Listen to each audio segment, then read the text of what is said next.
لا تنسون يا أهل الصبيحة أن هذه الدور كما أنها دور علم، إلا أنها بإذن الله عز وجل حصنا حصينا ودرعا واقيا أمام الروافض وأمام الأعداء بإذن الله عز وجل.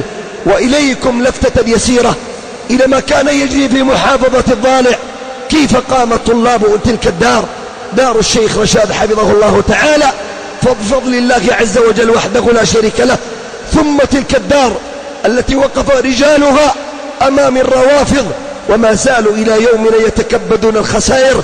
فكما أنها دور علم، لا تنسوا عباد الله أنها حصنا واقيا بإذنه سبحانه وتعالى أمام الأعداء. هذا هو ديننا، نعلم الناس القرآن والسنة ونعلمهم الخير والصلاح والأمن والأمان. ومع هذا ما تخرج أولئك الرجال وأولئك الأبطال وأولئك القادة إلا من مثل هذه الدور الذي يعلم فيها الكتاب والسنة. فهذه الدور خير عظيم، يتعلم الجاهل وينبه الغافل ويذكر الناس ويهدى الضال ويرشد الغاوي إلى طريق الحق والأمان. كيف لا عباد الله لا نفرح بمثل هذه الأماكن؟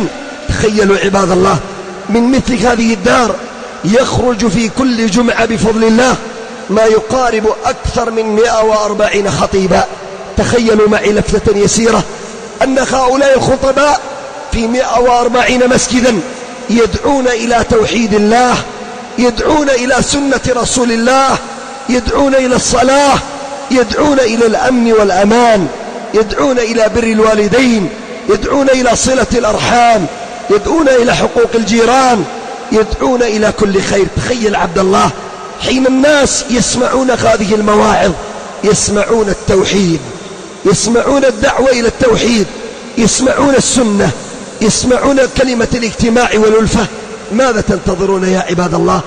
حين الأبناء يتعلمون القرآن والنساء يتعلمن القرآن والصغار والكبار وهكذا من الإنس والجن يتعلمون هذا الدين.